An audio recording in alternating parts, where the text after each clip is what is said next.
Time now for Options Corner. Joining us to take a deeper look at the chart is Rick Ducat, lead market technician. All right, investors ready to key in on this one, especially given the trends we've already seen this earning season. So what trends do you notice on the chart for Amazon, Rick?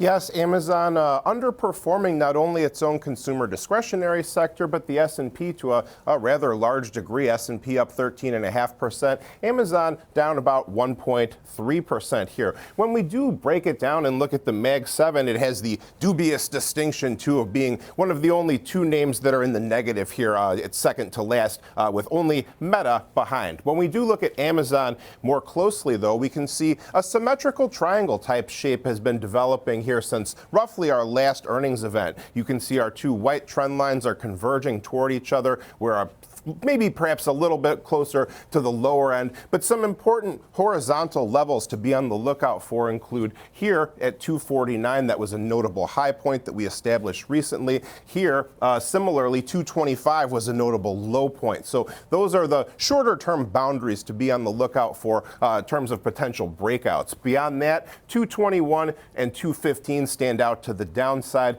And we also have our best close of the year, 254 here as well. So when we look at our moving averages that we follow, we can see that we've seen a sideways type of drift here recently. Mostly our moving averages are consolidating together, but more recently our faster 5-day weekly EMA in blue has been crossing below its slower counterpart, the 21-day EMA in teal. So earnings could be a catalyst that changes things, so be on the lookout for any major moves beyond some of these other moving averages here. RSI also breaking below its green trend line, moving below the 50 midline, pretty common as you head into earnings. So when we also can see our volume profile study, some major volume areas include here and here, which are roughly 220, 230 or so, and our point of control here near about 221.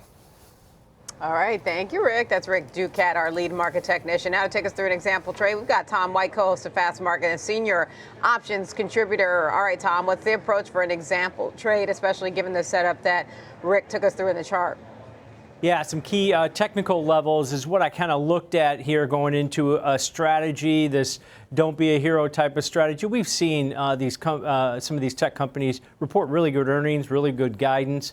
But it still seems like maybe they'll sell off. Now, the bar's not high in Amazon. That's one of the positives here. That growth rate in AWS that Rick mentioned as far as their cloud business jumped back above 20% last quarter. They expect that to continue to expand. That's going to be a positive. The retail side's expected to do well. We've seen a lot of good retail sales data. So a lot of things to key in on this this report going into the results. Now, I looked at a strategy that's really short term. It's an earnings type of example here. Went out to the February 6th weekly cycle, so just one day to expiration. Implied volatility levels are elevated. The option market's pricing in about nearly a plus or minus 8% move in the shares either way. So I went to the downside, 220, 200-day moving average. We haven't been below that since last April. I'm using that as kind of a line in the sand if you think it's going to remain above that 200-day moving average. We're going to sell the February 6th weekly 215 strike put. And then against it, because we want to stay risk-defying going into earnings, buy the 205 strike put. So a short $10 wide, neutral to bullish put vertical. You're going to collect roughly about a 225 credit. The stock looks like it's going to open up around $229 here. You might collect about 225 credit. That's what you can make, $225 per spread with $775 in risk. But that's all the way below that 205 level. So you've got that big cushion to the downside. The probability that that short 215 strike that you're selling in this strategy, about 72% probability of finishing out of the money. That's what you want, a high probability of success.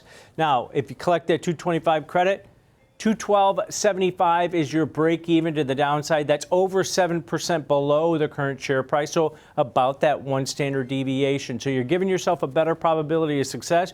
You want the stock to go higher, consolidate here, or go lower, just remain above that 212.75 break even to the downside.